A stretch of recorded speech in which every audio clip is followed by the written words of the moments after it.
From Hollywood, California, we bring you Chapter 12 in the Chronicles of River's End. The star of the show, Gene Hersholt, in his greatest of all roles. The title of the show, Dr. Christian.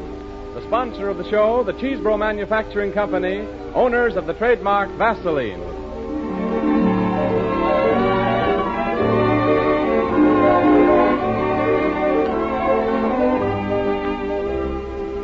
The makers of Vaseline preparations welcome you to another half hour with Dr. Christian and our good friends of River's End. The opening scene in our story for today takes place in Roy Davis Drugstore. 10-year-old Tip Brent is wandering around, staring morosely in the showcase. Hi, Tip. How's the boy this afternoon? Oh, not so good, Mr. Davis. Why? What's the trouble? It's in the doghouse again. Oh, in the doghouse, eh? What did you do? Nothing. Women sure are fussy, though. You're telling me. Well, what are your sins of omission and commission? Huh? Well, never mind. Break down and tell me all, and perhaps we can fix it up between us. Well, it's Mom. Nothing I do suits her. From morning till night, it's, Tip, did you brush your teeth? Son, your hands are filthy. Go wash them this instant. But worst of all, Mr. Davis, is my hair. What's the matter with your hair? It won't lay down. No matter how much I wet it, it just won't lay down. Oh, so that's it. Well, now, let me make a suggestion. Don't wet it. Well, if I don't wet it, how am I going to keep You see this package here? Vaseline hair tonic. Sure. Now, get a bottle of Vaseline hair tonic, Tip. And tonight, before you go downstairs to supper, put a little of this on your hair with the palms of your hands. Then brush it into your hair. Vaseline hair tonic will smooth it all down fine. Won't take you 2 minutes to do it. And when your mother sees how slick you look, she'll be as pleased as punch. Gee, Mr. Davis, how much does it cost? Only 40 cents for this bottle, and it'll last you for several weeks. Oh, I was saving my allowance to get a new airplane model. But I guess it's worth 40 cents to get out of the doghouse. Shall I wrap it up for you? Okay, Mr. Davis, thanks. Oh, say, Tip. Yeah? Did you ever hear your mother say, "You know, I've just washed my hair and I can't do anything with it"? Sure, she says it all the time. Then you tell her to use Vaseline hair tonic just like I told you to use it. And after she does that, I'll guarantee you won't see the inside of that doghouse for a long, long time. And if I may add my bit to Roy Davis' good advice, men and women both can improve the health and appearance of the hair by regular massage with Vaseline hair tonic before every shampoo. Vaseline hair tonic comes in 40 and 70-cent bottles at all drugstores.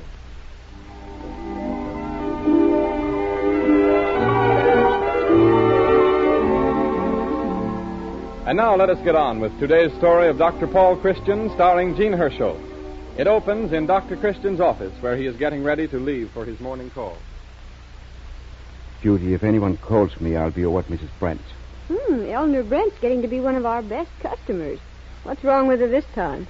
I don't think she's decided yet. Oh, that's funny. She's had so many fascinating ailments to choose from, too. Well, at that, Eleanor has her troubles. And so generous with them. She'll share them with anyone. Oh, say, has Dick Brent got a sister? Not that I know of. That kind of puts me in a spot. Why? Well, I was talking to Mrs. Oddie the other day. You know, Carolyn Oddie? Yes, I know her. And she said she was in the city over the weekend, and she saw Dick Brent coming out of a moving picture show with some girl. So Dick Brent with a girl? Mm-hmm. No. Well, that's what she said. So I told her it must have been Dick's sister. I thought he did have a sister in the city. No, I'm pretty sure he hasn't. Oh, I hope Mrs. Oddie doesn't think I told her a fib. Well, don't worry about it. She didn't believe you anyway. Oh, you don't think she suspects Dick of being on the loose? I don't know. Caroline Oddie is the kind of person who always seems to be able to burn her scandals at both ends. Eleanor Brent isn't that easily fooled. One thing, if I were married and my husband should decide he liked someone else better, you know what I'd do? What? I wouldn't go around shedding tears about it. I'd find out what she had that I didn't have and acquire it doggone quickly. Well, I don't know whether you would or not, but it's certainly a grand idea. Now, what did I do with my overcoat?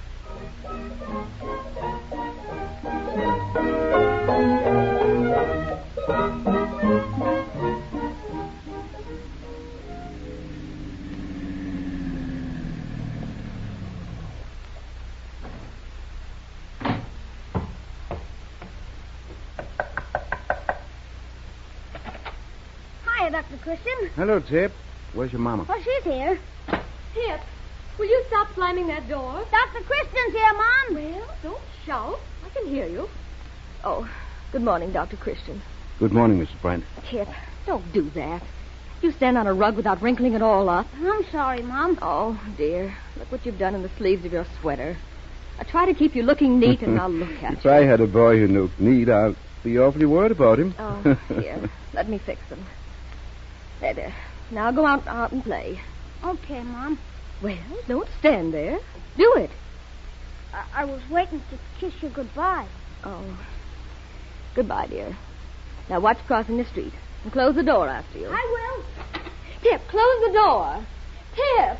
I'll close it. Oh, you can't remember anything for 2 seconds. Oh, come into the living room, Dr. Christian. This house is a sight. But I've been having those sick headaches, and I've just been barely able to drag myself around. Oh, that's too bad. I've put off calling you because, well, to be real honest about it, Dick's had a salary cut. I didn't want to run up any more doctor's bills. Oh, but they're getting so bad, I just had to do something. When you had them before, did that diet I gave you help? Yes, at first.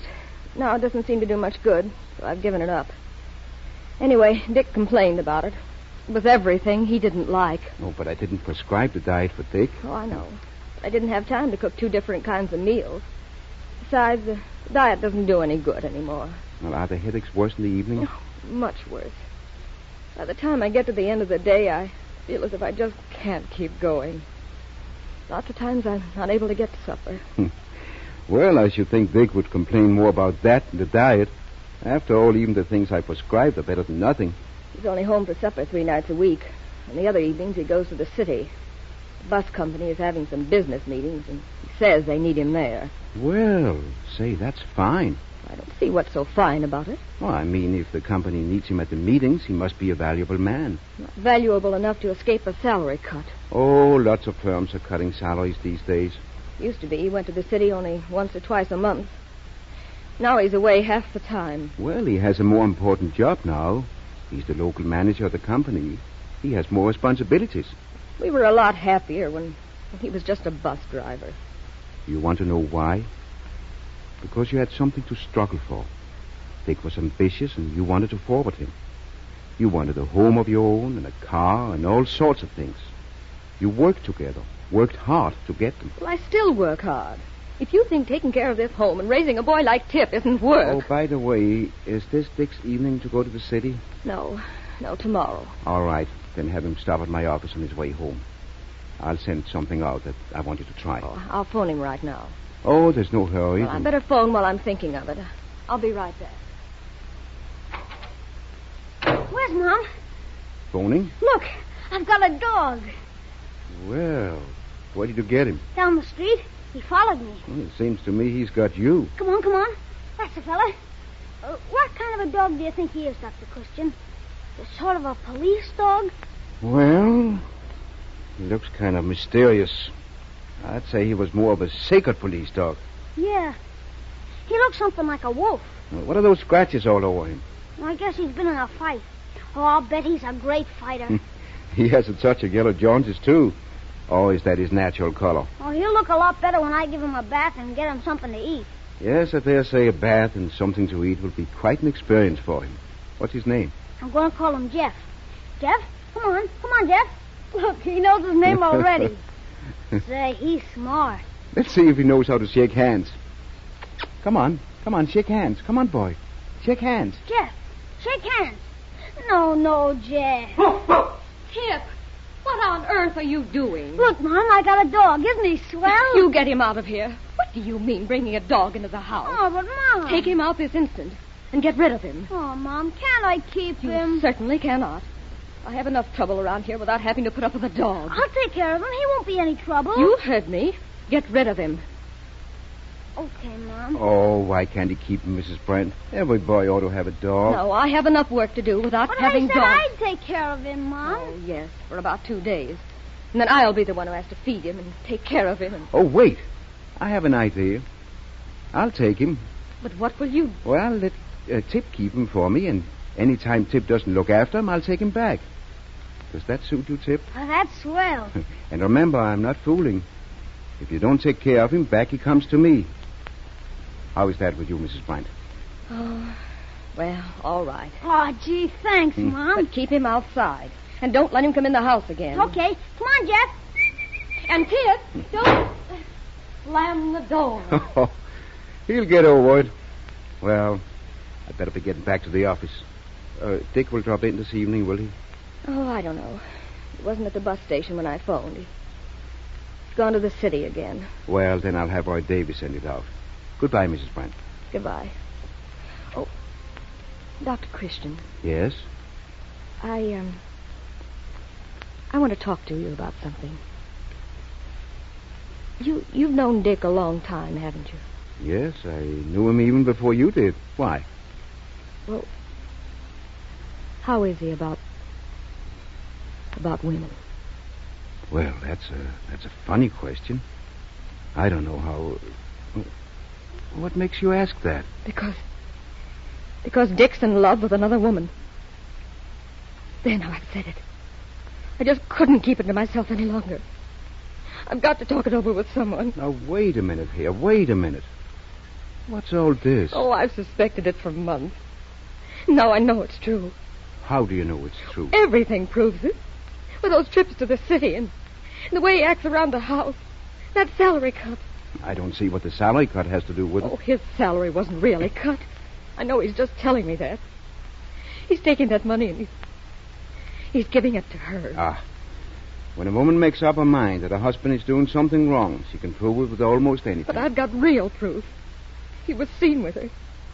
Mrs. Oddie saw them together on the street. Mrs. Oddie. She goes around sniffing for romance. Did she tell you about it? No, but I heard. Mrs. Oddie saw Dick and some young lady come out of a picture show. That doesn't necessarily mean Dick is having an affair. Oh, but what reason has he for taking a girl out? He doesn't take me out. Oh, no. No, I'm only good enough to cook his meals and wash, mend his clothes, and take care of his house. You don't know what an advantage that gives you. Advantage? Yes. When a man does what you think Dick is doing, it isn't always because he's in love. Sometimes it's to please his vanity. He wants to show off, or he wants to feel he's a man of the world, or maybe he's just plain bored. But sooner or later he gets tired of playing that game, and he comes back to you. But it's so unfair. When Dick was driving a bus and finally making enough for us to live on, I worked and I saved and I helped him. And now the reward goes to some woman who's done nothing for him. Nothing. If you think you're really losing, Dick, you're making a big mistake by starting to pity yourself. Men always run away from tears, and she'll meet him with a smile. Have you said anything about this to Dick? No. Well, then don't. And don't believe what you hear about Dick until you're absolutely sure. Even then, it would be a good plan not to believe it. And let him make a fool out of me? No. No, out of himself. He'll find it out soon enough. But accuse him of it, and he'll keep on being a fool, just to convince himself he isn't. Oh, I don't know what you mean. All I know is what's right and what's wrong. Anyway, why don't you wait? See if it doesn't all blow over. And if I can help you, let me know. Goodbye, Eleanor. Goodbye. And thank you. But now, nothing can help me.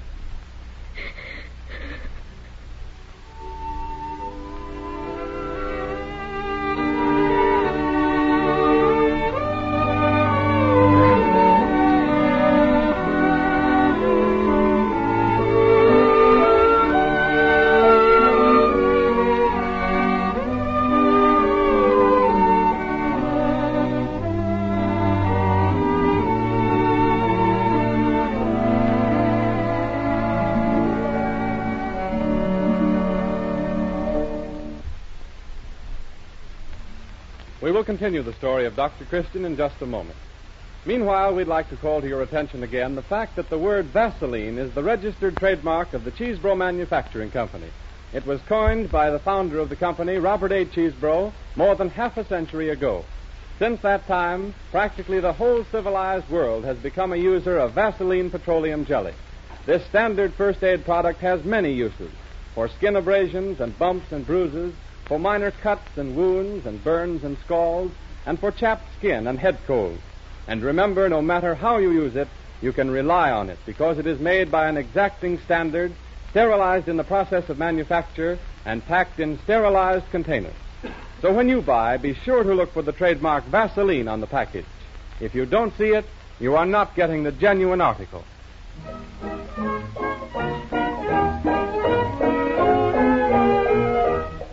We return to the story of Dr. Christian, played by Gene Hersholt. The time is early evening, some weeks later. The scene, the street in front of Dr. Christian's office. His car pulls up to the curb.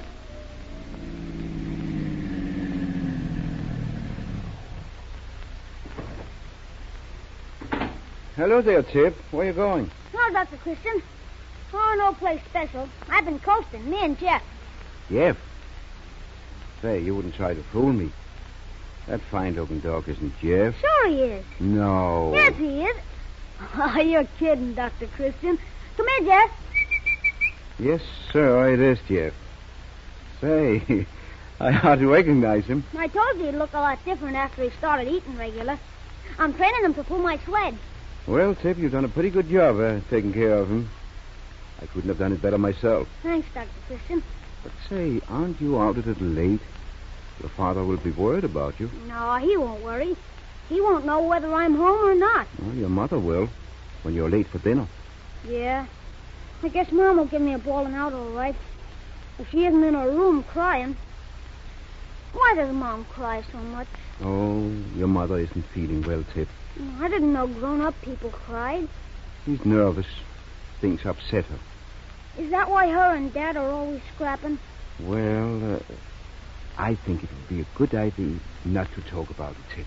I don't mind seeing kids scrap, but it makes you feel kind of funny inside when your mother and Dad say mean things to each other. Dr. Christian? Yes, Judy? It's cold out here. I thought I heard your car drive up. Mr. Brent's inside. Oh, I'll be right in. Come on, Tip.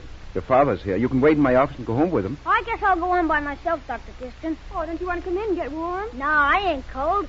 I'll go along with Jeff. Bye-bye. Goodbye. Bye, Tip. Hello, Dick. Sorry to keep you waiting. Oh, that's all right. I'm in no rush. Good. Oh, say, I just saw Tip outside. Oh? You know, he and I are sort of joint owners of Jeff, Jeff? his dog. Oh, yeah, I noticed he had a dog. Wonder how he persuaded his mother to put up with it. Hey, Dr. Christian, what's the matter with Eleanor? She's been having sick headaches. I know about those. Before she had headaches, she had bronchitis, and before that, something else. Now, what's really wrong? If she's sick, I want to know it, and what you can do about it. Yes, Eleanor is sick, but I can't do anything about it. You think she ought to see a specialist? No. No, there's only one person who can help her. That's you. Well, how do you mean? Well, this would probably seem silly to you, but it's very important to a woman like Eleanor. To any woman. You've got your business and outside contacts. Her whole world is inside the four walls of her home. So what? Well, if you'd show a little more interest in her world, a little more interest in her. Let her know once in a while that you still care for her. We've been married for 16 years. We're not exactly on a honeymoon any longer. I got other things to think about. Making a living, for instance. A little show of affection wouldn't hurt. It will mean more to her even than you're making a living. Women are funny that way. She'd find out a lot different if I stopped earning a living. You have to look at her side of it, too. When you go to the city at night, you're busy, occupied. She's sitting at home, alone. Oh, so that's what's the matter. I didn't say Well, if that. I hadn't gone to those company meetings, I wouldn't have a job. I work in the office all day and then spend half the night battling with a bunch of stuffed shirt executives. Why? So I'll be able to keep a home for her. And what thanks do I get for it? Nagging and whining, complaining. Why don't you explain all that to her? Eleanor is an intelligent girl. She'll understand. I have explained. She doesn't believe me.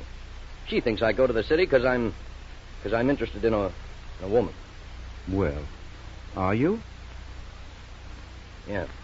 Yeah, I rather thought so. I'm not ashamed of it. If anyone thinks I'm going to lie about it, he's mistaken. And it's one of those things which just can't be helped. You didn't want to fall in love with her, but you did. And she with you. You're going to be brave, both of you, and admit it. Face the world. You're not going to hide it as others do. No, you and she are different. That's right, Dr. Christian. How did you know? Because it's the same thing every other man says. I suppose you think I'm a heel. No. No, I don't think you're a heel, any more than a man who has a high fever. He's out of his head and talks queerly for a little while. But usually he snaps out of it. I'm not snapping out of this because it's real. I'll go on providing for Eleanor, but beyond that, she hasn't any claim on it. Except for the 16 years she lived with you and sacrificed all her ambition for yours and devoted herself to making a cheerful home for you. That's what you think. Sure. It's always the man who's in the wrong. I haven't sat down to a decent meal in our house for years. I haven't been able to have any friends in. All I've had to listen to is her whimpering about something. You don't know what a relief it is when I walk out of the house. Well, I've told her I'm through, and I mean it. You told her? Yeah, we're finished. Dr. Christian, you'd better come to the phone. I'm busy, Judy. But it's about Tip Brent. Tip? He was sliding on the pond. Yes? The ice broke.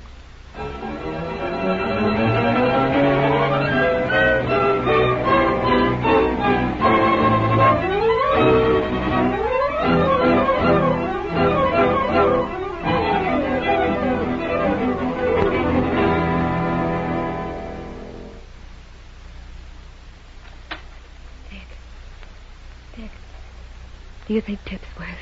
Now, try not to worry, Eleanor. Dr. Christian's done everything possible. What time did he say he'd be back here? 10 o'clock. Oh, it's after that now.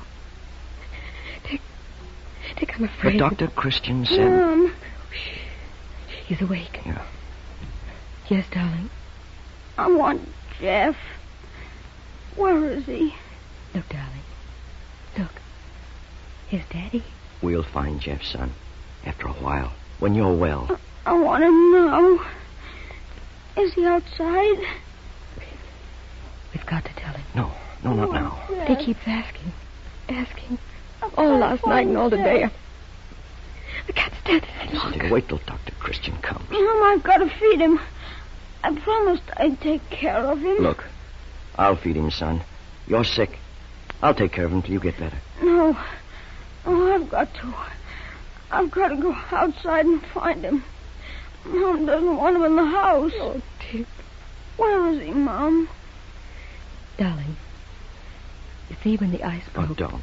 Jeff was fastened to your sled, and by the time the men pulled you out, oh, I can't. Oh, Eleanor. I didn't know how much Jeff meant to him. I didn't realize. We didn't realize a lot of things. But we will. From now on, everything will be different. Oh, you stay here with him. That's probably Dr. Christian.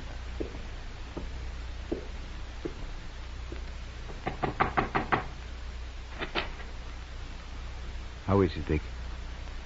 Eleanor thinks he's worse. Is his temperature up? I don't know. He keeps asking for Jeff. He says he has to take care of him. It would be better if you didn't worry about that. Didn't you tell him that Jeff was drowned? I couldn't. I haven't the courage. I'm not brave enough. Let's go in and see him. Good evening, Eleanor. Well, Tip. Hello, Dr. Christian. Oh, you're not going to make a joke out of me, are you? And get pneumonia after I said you wouldn't? I'm all right. Sure you are. I'm going to get up. No, you're going to sleep now and get lots of rest. But I've got to feed Jeff. Where is he, Dr. Christian? Tip, sometimes things happen, and we don't know why. Sorrowful things, sad things. And we just don't see any reason for them. There's only one way they can be explained. Somewhere there's someone who watches over everything. Over the moon, the stars, and you and me, and each tiny blade of grass. And that someone is smarter than we are. You know, Tip, I think all of us are put on this earth to do certain work, a special kind of job. And when we've done the job well, you're sort of promoted to a higher grade. Tip, Jeff has finished his work. He did what he was here to do. No. Well, they didn't get him out of the water on time. We mustn't be so sad about it because that someone knows it's better this way. You've got to take his word for it and feel that somewhere Jeff will be waiting for you.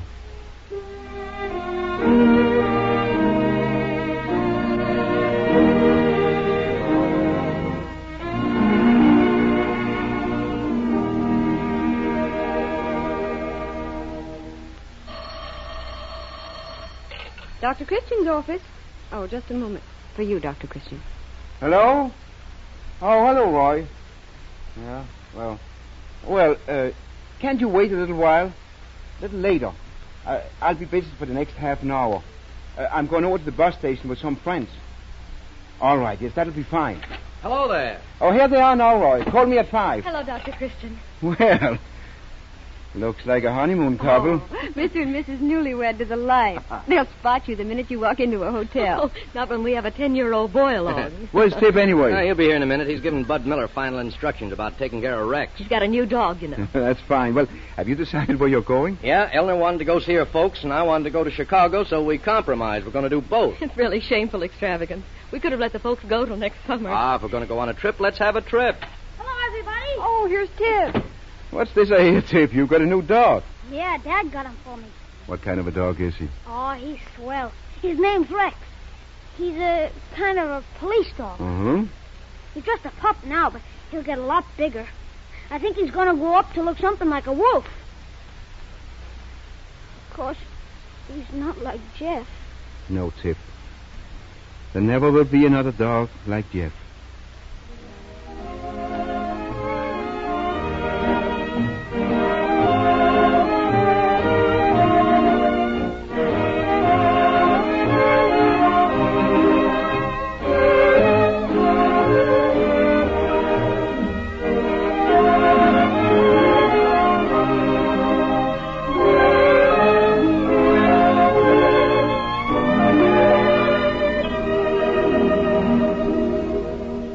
These Dr. Christian programs, starring Jean Hersholt, come to you every Sunday afternoon with the good wishes of the makers of Vaseline preparations.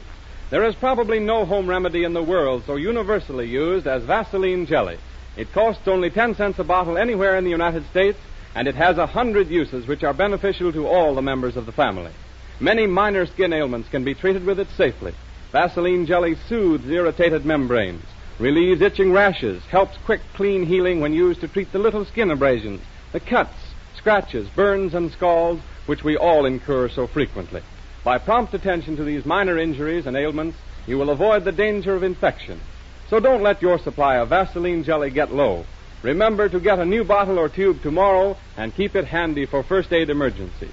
All prices of Vaseline products mentioned on this program apply only to the United States. May we add our bit to the plea for funds to help fight infantile paralysis. All of you can become founders with President Roosevelt in the new National Foundation by contributing whatever you are able to this splendid cause. Men and women throughout the country are ready to take your contribution in the stores, hotels, railroad stations, and elsewhere. No matter how small an amount you have to give, it will be welcome. Jean Hersholt, who appears on this program through the courtesy of 20th Century Fox, will be back next Sunday with another delightful story in this Dr. Christian series. This is Arthur Gilmore bidding you good afternoon for the makers of Vaseline preparations. Heard on today's program was You Took the Words Right Out of My Heart from the big broadcast of 1938. This is the Columbia Broadcasting System.